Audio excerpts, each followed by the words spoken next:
there, welcome back to my channel. My name is Brittney Bundles, and today's video I'm going to be doing a question and answers video.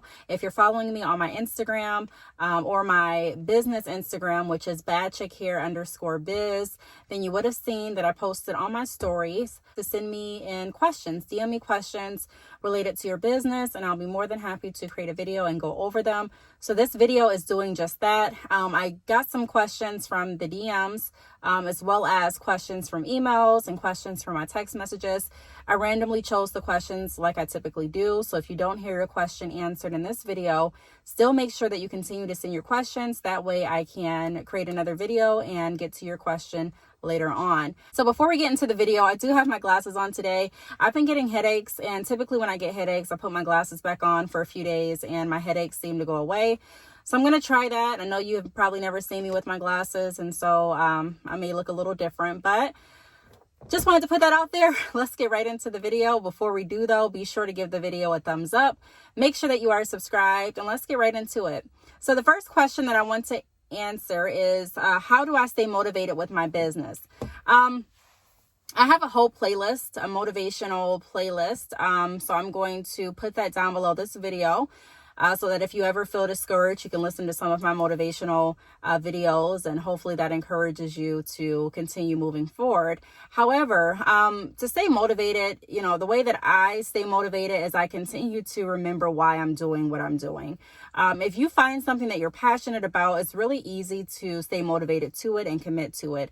I think a lot of times we try to find, and I'm not saying that this is what you're doing necessarily, but a lot of times, a lot of people try to find get rich quick schemes. They try to find just different things to get into to make a quick buck, and you start to do it, but you fall out of love with it because it's not really something that you enjoy doing. I mean, it's something that you don't mind doing, but it's not like a passion. So you may find yourself getting tired with it. It may start to be like a hassle or burden. You may lose interest in it. It may not be fun anymore. You may not really see the purpose and why you're doing it. You may not really be able to showcase your skills and talents. And so you may feel demotivated. Also, a lot of times when we are passionate about something, we can still get discouraged and demotivated by looking at the wrong things, judging our success based off of numbers solely, or based off of how many sales you've received. And I've talked about how I'm not a strictly numbers person in a lot of videos. I've worked in a lot of different sales jobs, and that's one thing that would always differentiate me from a lot of people that I worked with. Even my managers would be like, Brittney, can you please, tell me or tell the group, how you are able to achieve your goals. Sometimes, I came in a little lower with my goals, but typically in sales positions, I did fairly well.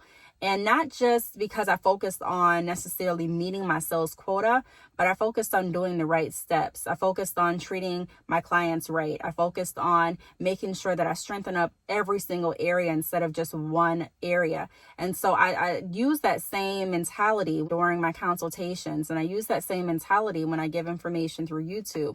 Just advising that, don't be too quick to get discouraged based on one area of your business. I mean, if that's the case, there wouldn't be too many businesses because, everyone has a down month. Everyone has a down day as far as sales. Everyone has a year where they're like, man, I really thought that my sales would be higher than this.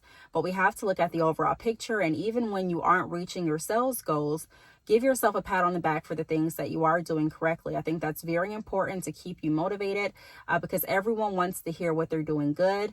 Yes, it's great to see what we can improve on, but I think there should be a balance. So if you are beating up on yourself and, being too hard on yourself, that can be another reason that can stop you from being motivated. Another tip that I would have on being motivated with your business is remembering what you don't want to go back to. For me, I don't want to go back to relying on one source of income. I never want to go back to having to have a job and having that job hanging over my head. If you don't come to work, if you're fired, your whole life is going to change. Or if you come to work and something happens with the company and we have to downsize and you go, your whole life's going to be changed. I don't want that hanging over my head. So I always remember where I don't want to go back. And like I said a minute ago, it's not just about the money aspect, but creating a business gives you you another avenue. It gives you a seed to produce more, whether it's money that month, whether it's more relationships, whether it's more ideas, creativity, whether it's, helping you strengthen your skills that you already have. Whatever the case may be, it helps you move forward, in my opinion. So I continue to be motivated, even on the days that I feel like I'm becoming demotivated, because, I have children that are looking up to me. I have people that are looking up to me. I enjoy what I'm doing. I know that I have a bigger mission and purpose than just taking care of myself. And then also I know that I don't want to go back to having to do something that I don't necessarily want to do. And again, there's nothing really wrong with working a 9-to-5. I've done it. I make videos about working a 9-to-5. I'm just using that as an example. There's nothing wrong with that. I think a lot of people that have businesses may forget, when they were working 9-to-5s, how things could be. And just because you work a 9-to-5 doesn't mean that you're not financially stable. It doesn't mean that you can't be an entrepreneur. It doesn't mean that you're less smart. It doesn't mean any of those things. But I'm just using that as an example. I didn't like my 9-to-5 at that particular time that I decided to create my business, and I didn't want to be stuck. So I continue to move forward and be motivated with my business for all of those reasons. Okay, now the next question I'm going to answer is, how do I build business credit? So if you all don't know, I worked as a loan officer for a few years. And when I was working as a loan officer, I would do loans for personal reasons and also for businesses. And I do know that business credit is important, especially if you're wanting to go long term with your business, which anyone should. If you're opening a business, I hope your goal is to take your business as far as it can possibly go. I do want to say this before I start going over tips on building business credit. It's important to also build your personal credit. Some people get focused strictly on their business credit and let their personal credit go to waste. I'm saying that your personal credit is very important as well, because when I was working in the financial industry, I know the underwriters that I was working with would look at the business's personal credit, so the owner's personal credit, or whoever was applying for the loan, the partner's personal credit, as well as the business credit. And so I'm not saying every financial institution does it that way. Every financial institution has their own underwriting process and procedures, but I'm letting you know, as a loan officer, the underwriters that I would work with would also pull personal credit depending on your business type. So don't neglect your personal credit as either. The way that you can build business credit is, number one, separating your business from your personal. So incorporating your business, whether it's an LLC or whatever you decide to do, but separating your business, obtaining an EIN number. So being legit with your business. There are some people that don't want to register their business and they don't want an EIN number because they feel like that's a way that they can avoid paying taxes. Even if you do avoid paying taxes, it hurts you in the long run. If you are wanting to establish credit or take out a loan or a line of credit, it could hurt you. Just not having anything on paper. And so a lot of times I would get business owners that would come in and they would say, I've been in business for this long, look at these receipts, look at this paper, look at this, and they don't have any tax returns. I couldn't write the loan. I couldn't even send it up to the underwriters for them to look at it. We had no nothing. We had no EIN number. We had no real established business. And so you want to make sure that you are registering your business and that you are separating your business from yourself. So the next thing that I want to go over is obtaining credit cards. So a lot of people are scared of obtaining credit cards for their business or for their personal. But the way that you build credit is by using credit. I know that may sound funny, but that's the way that you build it. It's always good to look at building your business credit and also your personal credit with secured trades and unsecured trade lines. So what that means is a secured trade would be something like a car or a house or, a building for your business, or a trailer or an RV or, something like that. An unsecured would be like a line of credit, signature loan, credit card, things like that. So it's really good to have both working for you, making sure that you're paying those bills on time and also making sure that you're using your business credit card. Another myth that people have is, I'm just going to take out credit cards and not use them. That really won't help, because eventually the card issuing company may just go ahead and close the card. So you do want to make sure that you're using your business credit. You don't want to max out your credit. You don't want to be late on any payments, but use them. Don't go over 30%, similar like with your personal credit. And that can help to build your credit as well. Now, another thing that I would recommend doing is opening a business bank account.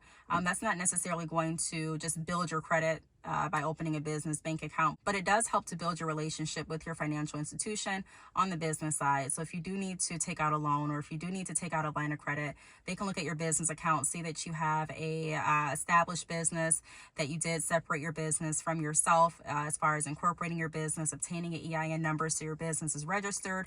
And then also they can see, you know, different credit cards that you may have or different loans that you may have in your business name. And they can see that you're actually, you know, actively trying to build your credit. So if you have a bank account to go with that, that just kind of solidifies your business also. And then also a lot of underwriters look at if you do have a business bank account. They may ask for a few of your bank statements or, you know, whatever the case may be. So it's always good to have a business bank account as well. But pretty much building business credit it's really similar to building personal credit. I mean, you make sure that you have an EIN number that pretty much plays as your social security number for the business, or your identification number for the business. And you make sure that you take out trades and you're responsible with the trades, making on-time payments. You're not revolving more than 30% on your credit cards. You're opening a bank account so that if a lending institution does want to see your bank statements, they can actually see the money coming in and also money going out. And that's pretty much what you do to build business credit. It's really simple. I don't want to say it's simple, but to me it's simple. It's pretty much the same idea as building your personal credit. They are completely separate, but it's the same idea and concept. And even though they're separate, like I mentioned before, there may be times where your personal credit is pulled, especially in the beginning when you're just getting established with your business, so that the underwriters will feel comfortable approving the loan based on your personal payment history as well. It depends on the financial institution. It also depends on the type of business that you have. The third question that I'm going to go over is, should I start a business now? So I've made a video, I think it was a few days ago, going over the reasons that I do feel like you should get started with your business if you have not already. For me, I've decided not to allow this pandemic to stop anything as far as me and my goals and my vision and my business. It's a choice. It's a decision. You know, you have to decide how you want to deal with what's going on. Do you want to sit back and wait until whenever, or do you want to get started with the resources that you have now? For me, that's, you know, I'm going to get started. I'm going to keep moving forward. Why not? I'm going to take advantage of the time that we have. I don't know when we'll have another opportunity where we can just be home, or where we don't have to move as much. You know, even the people that aren't home, a lot of people are saying that they feel more peaceful. There's not as many people out. Their jobs haven't been as busy. And it depends on the industry and the field that you're in. So I'm not speaking for everyone. I'm just saying, you know your position better than anyone. I'm just referring and basing my answers off of my feelings and also the people that I communicate with. But you have to make the decision for yourself. You know, if you're someone and you are having more downtime now, and, you know, you're finding yourself just sitting there, you're not really doing anything productive, I say, why not? Why not get started? Even if you are, say you're still working like you were working before the pandemic, and you're even busier than you are now, I would still say, I would get started when I can. You know, I would get started as soon as I had a chance to get started. For a lot of us, we're sitting back and we're just waiting. We're waiting. And, you know, like I mentioned in a video that I created a few days ago, we can either sit back and do nothing, or we can move forward. I mean, those are really the two options we have. So yes, I would recommend getting started with your business now. Also, the cool thing about starting a business is it really doesn't take a lot of money to get started. I think so many people have the misunderstanding and the misconception that it takes thousands and thousands and thousands of dollars the day you decide to start your business. And a lot of times it doesn't, especially if you're looking at starting a business online, which a lot of people are. Even if you have a brick and mortar location, it's a great time to focus on your website now. You know, even if you didn't have a website, get a website up, figure out what you are going to sell, how you are going to operate your business online, just in case if anything like this ever happens again, then you'll be prepared. You know, you'll know what to do. Okay, I already have my website, or, you know, hey, last time this happened, this is what I did. So yes, I think getting started with your business now is a wise move to make. So the last question was DM'd to me, and it says, I'm not doing clients' hair, so I don't know what to post on my Instagram. I made a video. I know I keep saying I made a video, but I've made so many different videos. I made a video on different things you can post on Instagram. I'll try to find that video and I'll try to link it down below. If I find it, I'm not sure that I will be able to, because like I said, I make lots of videos, but I'll try to find that one for you and link it down below. But there's different things that you can post on your Instagram while you're waiting until you're able to do your client's hair again. The first thing that I would recommend doing is post pictures of yourself. You know, if you are able to still do your hair, if you still have, I know you may not have all of the tools that you need, but order what you don't have if you're able to, and start doing your hair. Be your own model. Use the tools and resources that you have. So yes, you're not in the salon. Yes, you may not be able to take pictures of your client's hair. But yeah, use what you have. So you have yourself. Do your hair, do different tutorials on your Instagram, do different before and afters on your Instagram, post different information that people may not know about hairstyling, post different pictures of, clients that you have worked on before, and, make a caption under the post just explaining how you achieve that style. I mean, there's just so many different things that you can do. Create a wig if you know how to make wigs, and maybe do a demonstration on how you're laying the baby hairs, how you're bleaching the knots, how you're trying out different colors on the hair, whatever the case may be. Use yourself. Another thing that I'd recommend doing is post motivational sayings. So you can never go wrong with a motivational quote. You can use the app Canva and download it right to your phone, and anything that you're feeling or that you're thinking, 9 times out of 10 someone else is feeling that way. You can go ahead and make a cute motivational saying or post and put your business name or Instagram name at the bottom and post that. You can also look at inspiration. So post different pictures of hair models, and let people know in your caption, hey, this model, give credit to where the credit's due. But I would also say, you can achieve this style by purchasing 2 bundles and 1 frontal of, if you sell hair extensions of blank hair extensions, or, just become creative. Another thing to do is to create a blog about your experiences when you were working in the salon. Create a blog about the things that you are experiencing now. If you're having withdrawals, if you're feeling a little nervous, if you're, losing inspiration, or if you're gaining inspiration, how are you finding inspiration, different things like that, and post snippets from your blog on your Instagram. So there's just so many different things that you can do. We really just have to challenge ourselves during this time to become creative. We really just have to use all the tools and resources that we have. So just because you're not necessarily doing anyone's hair doesn't mean that your posts have to stop. Just think about it. Just take a moment, brainstorm, and think, what else can I post on my Instagram besides just selfies, besides client selfies? And I'm sure people will understand. You still want to make sure that your business is moving forward. You still want to let people know that your business is active. I wouldn't just remain completely still until this passes. Like I mentioned a minute ago, I would keep moving forward with what I have. So just, think about it and post whatever makes sense to you and whatever flows with your Instagram page and theme. So I really hope that those answers helped. If you have additional questions that you want me to answer, leave them down below in the comments. I want to start the question and answers videos back up. I used to do a Sunday chit chat Q&A video every week, every Sunday. So I may start that back up. But yeah, feel free to send your questions in. I'm happy to answer them. Thank you so much for watching, and I will see you all in my next video. Bye.